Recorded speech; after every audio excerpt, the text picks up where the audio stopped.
The letter arrived on a Tuesday morning, carried by a dust-covered rider who'd traveled 3 days from Cheyenne. Silas Boone stood in the doorway of his weathered ranch house, squinting against the harsh Wyoming sun as the man handed it over. His calloused fingers, scarred from years of rope burns and gunfights, trembled slightly when he saw the handwriting. "From Jeremiah," he muttered under his breath. The rider was already mounting up, heading down the trail before Silas even finished speaking. He waited until the sound of hoofbeats faded into the wind before breaking the seal. The parchment crackled in the dry air as he unfolded it. His old friend's neat script was steady as ever. "Sil, I heard about your mother's passing. Martha was a fine woman. A man shouldn't be alone in that big house, not after all you've been through. I've taken the liberty of arranging something. There's a young woman, Clara May Henderson, who needs a new start. She's 23, educated, and knows her way around a home. She'll arrive on the 15th if you're willing. If not, send word immediately. Your friend, Jeremiah Wall." Silas read the words twice before folding the letter and tucking it carefully into his shirt pocket. A mail-order bride. The very thought made him uneasy. At 35, he'd long since given up on the idea of companionship. The Comanche Wars had taken something from him that never came back. The bounty hunting years after that had hardened what was left. But Jeremiah was right. The ranch was too much for one man. His mother's passing had left the house empty and silent. The vegetable garden had withered, dust gathering on the table where her Bible used to sit.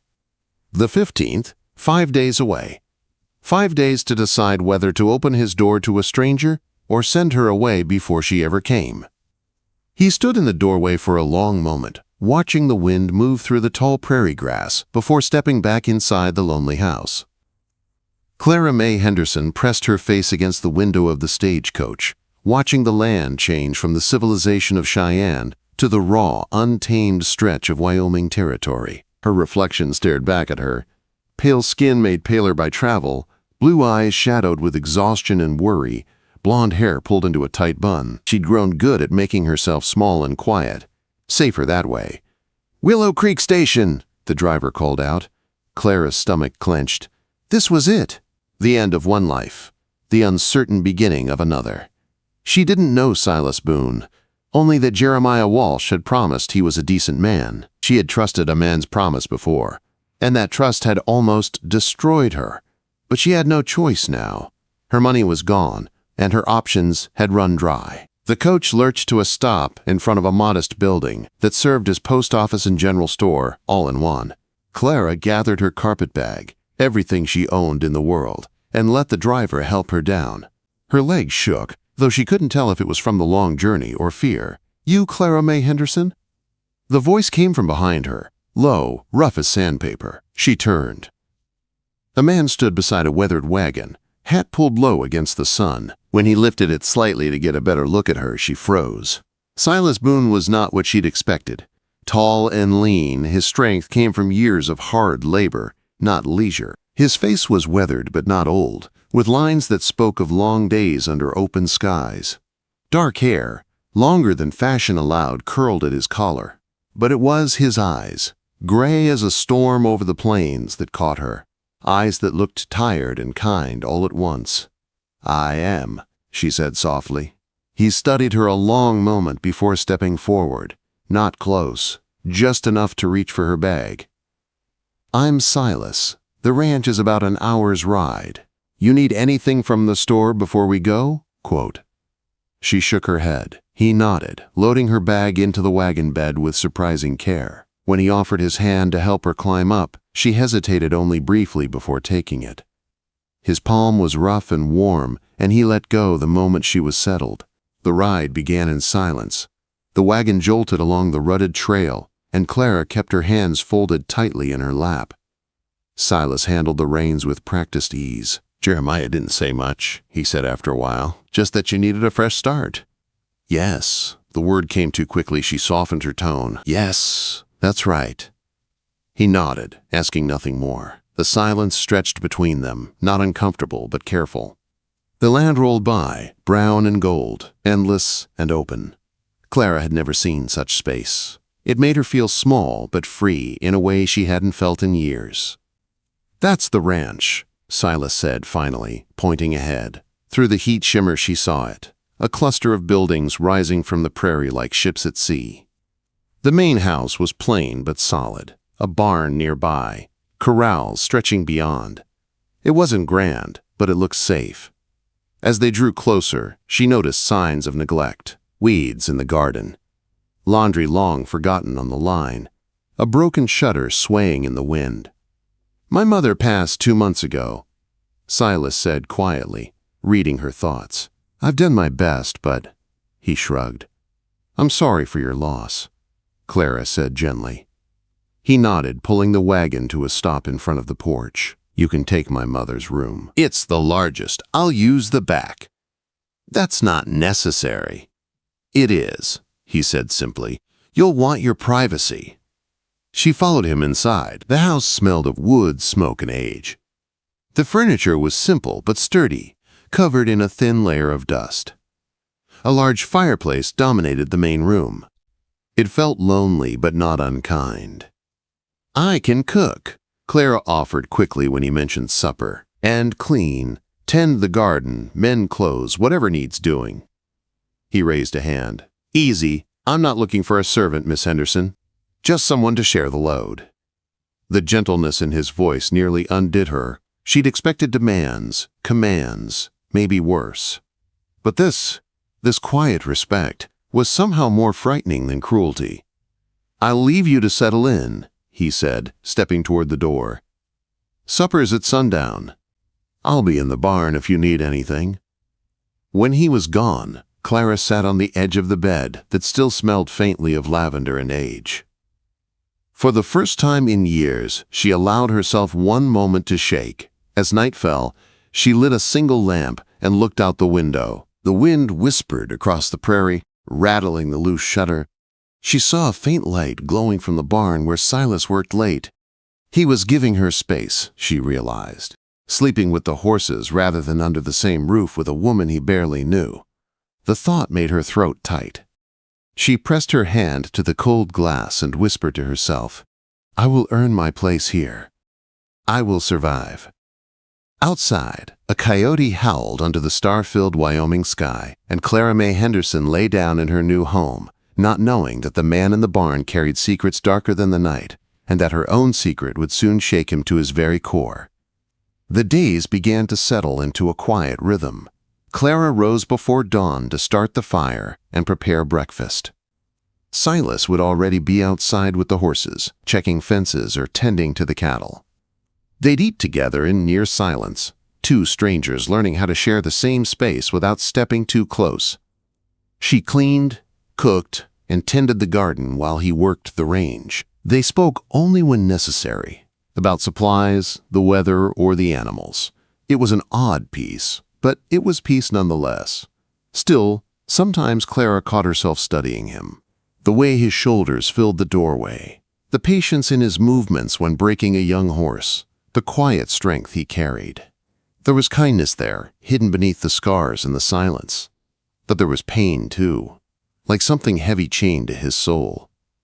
This morning felt different. The air was too still, the sky thick with clouds promising rain. Silas lingered over his coffee longer than usual. "I need to ride into town," he said finally. "Supplies. Thought you might want to come along. Could use a few things yourself." Clara hesitated. The idea of walking through town, being stared at, whispered about, it made her stomach tighten. But when she looked at him, she saw something almost like hope in his eyes. She nodded. "All right, I'll get my bonnet." The trail to Willow Creek wound through rolling prairie dotted with cottonwoods. Silas pointed out nearby ranches as they passed. "Garrett place over there. Hendrick's family next ridge. Widow Morrison's farm down that way. Good folks, mostly." When they reached town, Clara could feel eyes on her the moment she stepped from the wagon. A new woman in a small place always drew attention, especially one arriving beside a man like Silas Boone. "Mrs. Boone." A woman's voice called out cheerfully. Clara turned to see a plump woman in a flour-dusted apron approaching. "Well, land's sake, Silas, you didn't tell us you'd gone and gotten yourself a wife." "Mrs. Patterson," Silas said, tipping his hat. "This is Clara." Clara forced a polite smile. "It's nice to meet you." Mrs. Patterson's eyes were kind. "You must come by for tea sometime. Not often we get new faces here." Before Clara could answer, others had gathered. Curious faces, eager questions. Where was she from? How did they meet? Did she like Wyoming? Clara answered politely but vaguely. "Missouri, through a mutual friend." Yes, Wyoming was beautiful. Silas stayed close, silent but steady, his presence a shield. When the crowd grew too thick, a booming voice cut through. "Give the poor girl room to breathe." The crowd parted for a tall man with a sheriff's badge gleaming on his vest. "Tom Morrison," he said with an easy grin. "Welcome to Willow Creek, Mrs. Boone." Clara nodded, but the look exchanged between the sheriff and Silas told her there was history there, history that wasn't friendly. Inside the general store, Clara tried to focus on the bolts of fabric, the neat rows of canned goods. She was admiring a piece of blue calico when she heard low voices from the next aisle. "Surprised he found anyone willing," one woman whispered. "After what happened during the wars, and those bounty years." "Hush, Edith. He's trying to live decent now." "Maybe so. But blood doesn't wash off easy." Clara's hand tightened on the cloth until her knuckles went white. She turned her face away, pretending to examine a display of thread. When Silas appeared beside her, she forced a smile. "Find something you like?" he asked. "Just looking." He studied her face, eyes narrowing slightly. Then he said quietly, "Get whatever you need. There's credit here." The ride home was silent. The wind whistled low through the grass, and the sun slid toward the horizon. Clara wanted to ask what they'd meant, about the wars, about bounty hunting, but she was afraid of what the answers might be. "You're wondering," he said at last. "About what they said." She glanced at him. "Yes." "It's true," he said simply. "Most of it. I scouted for the army during the Comanche Wars. Did things I ain't proud of. Afterward, I hunted men for money. Thieves. Murderers. The kind that hurt the weak. Told myself I was doing right." His jaw tightened. "But killing's a habit once it gets in your bones. Took me a long time to quit." Clara stared down at her hands. "And now?" "Now I'm trying to remember what it's like to live without ghosts." That night, after supper, he didn't go out to the porch like usual. Instead, he stayed at the table, turning his coffee cup slowly between his hands. "My mother used to say, 'Laughter made a house a home,'" he said quietly. "Been a long time since there was laughter here." Clara stopped her sweeping. "Was she happy here?" He nodded. "Happy enough. She loved my father fierce. Followed him out here when folks said she was crazy. Stayed after he died. Said the land was in her blood." She smiled faintly. "She sounds like a strong woman." She was, stronger than me. The air between them felt heavier now, filled with something unsaid. Clara wanted to tell him he was wrong, that strength looked like a man who gave a stranger his mother's bed and slept in a barn so she could feel safe. But her throat closed before she could speak. The next morning dawned gray and humid, the sky promising a storm. Clara woke feeling dizzy but brushed it off. There was work to be done. She was in the garden, tying up bean vines when the first wave of dizziness hit. Her knees buckled, and she gripped the fence to steady herself. The world tilted. Then everything went black. When she came to, she felt strong arms lifting her. Panic flared, and she thrashed weakly. "Easy," came a voice rough with worry. "It's me, Silas." "You fainted." His hands were warm, careful, but the touch sent fear slicing through her. "No," she gasped, trembling. "Please, don't." He froze. Immediately, he stepped back, hands raised. "Clara, look at me. I ain't gonna hurt you. I just want to help." Her breathing slowed. The rain was falling now, soaking them both, plastering her hair to her face. He waited, not moving, until she finally whispered, "I'm sorry. I didn't mean to." "Nothing to be sorry for." His voice was soft. "Can you walk?" She tried, swayed, and he caught her again, this time with a gentleness that broke her heart. He carried her into the house, set her in a chair near the fire, and knelt before her, dripping wet. "I'll get you some water," he said, but she caught his sleeve. "How did you know?" "Storm came in faster than I expected," he said. "Thought I'd better check the stock. And you." When he brought her water, she saw his hands were shaking slightly. The sight of it undid her. "I'm sick," she said quietly. "Have been for years. The spells come and go. Sometimes I get warning, sometimes not." Quote. He absorbed this in silence. "What does the doctor say?" She gave a bitter laugh. "Doctors cost money. My late husband didn't believe in spending coin on female complaints." Silas's expression darkened. "You were married before." She nodded. "He died 8 months ago. His heart gave out. I left Missouri soon after." "That why you needed a fresh start?" "Part of it." She looked down at her trembling hands. "I have nothing, Mr. Boone. No family, no home. When Jeremiah wrote about you, it sounded like salvation. But instead, you got a broken ranch and a woman who faints in her garden." Silas looked at her for a long moment. "We all got our ghosts, Clara," he said softly. "Some of us just hide 'em better than others." Outside, thunder rolled over the prairie. Inside, the fire crackled. For the first time since she'd arrived, Clara felt something stir that wasn't fear. It was the smallest thing, a spark, but it was enough to warm the cold places inside her heart. And though neither of them knew it yet, that night's storm would mark the beginning of something that would change both their lives forever. The storm came in heavy that night, slamming against the walls of the ranch house with the force of a freight train. Wind howled through every crack, and thunder rolled across the open plains like the wrath of God himself. Inside, the little cabin glowed with firelight. Silas sat near the hearth, mending harness straps, pretending not to glance toward the closed bedroom door every few minutes. Clara had gone to bed early, claiming exhaustion after her fainting spell, but the truth was, she'd been trembling ever since. Not from sickness this time, but from something far more dangerous.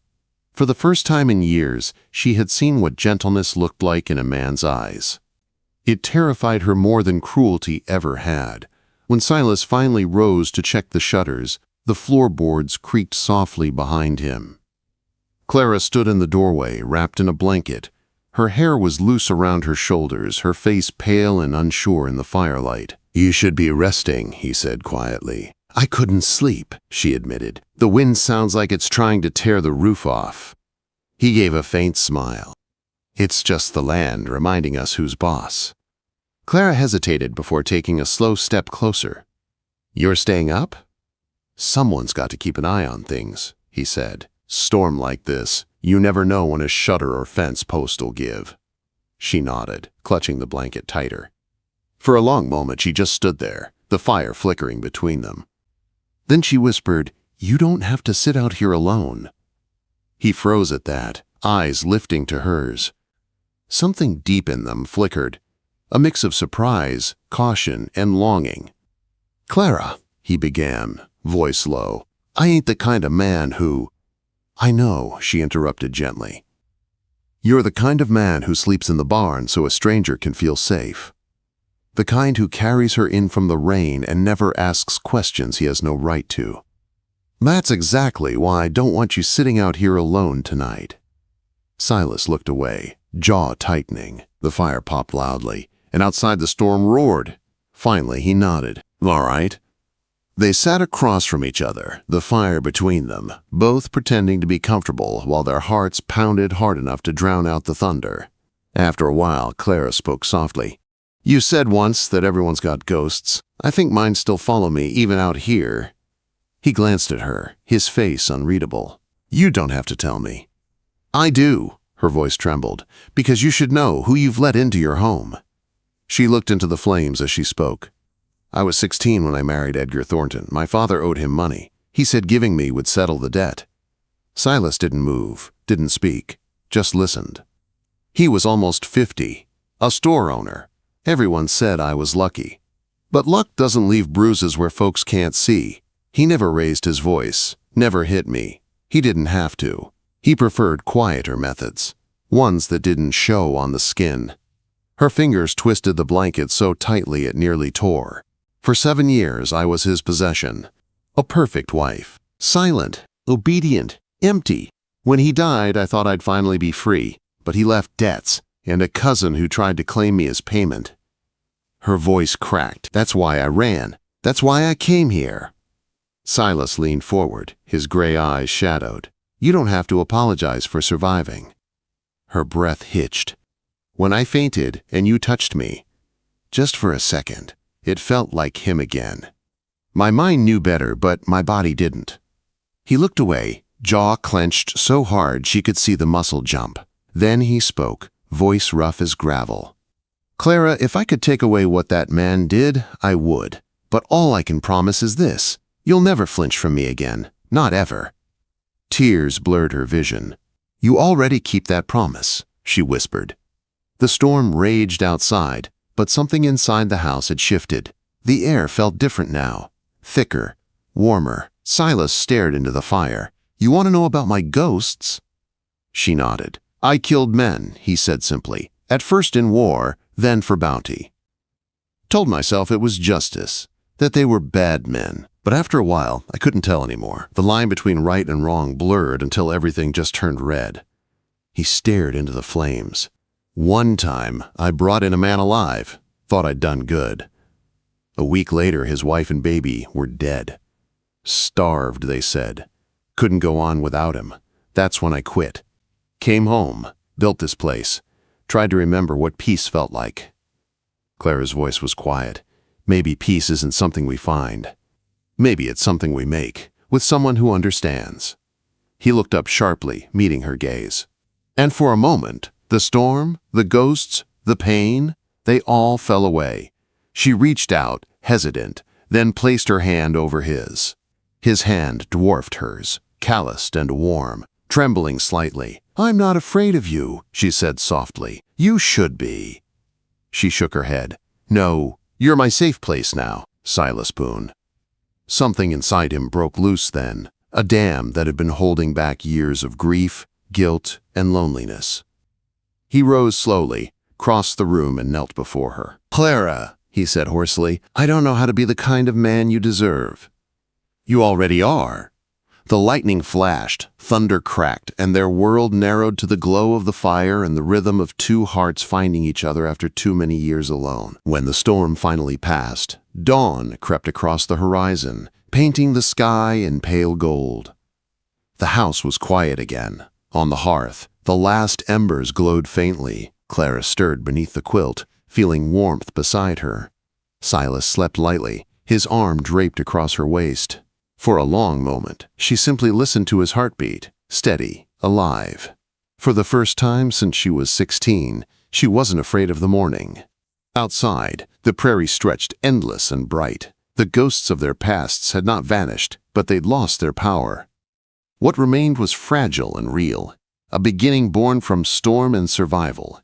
Silas would wake soon, and there would be work to do. The garden to tend, the horses to feed, fences to mend.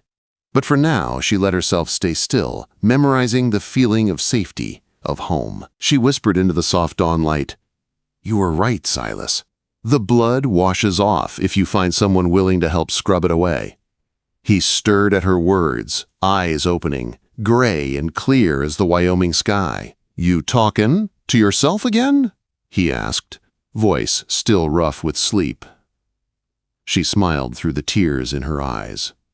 To you, cowboy. Always to you. He reached for her hand and held it tight, his rough palm shaking just a little as the sunlight touched them both. Outside, a new day began, quiet, golden, and full of promise. And inside the small ranch house on the Wyoming plains, two broken souls finally found what they'd spent their lives searching for. Not just survival, but peace.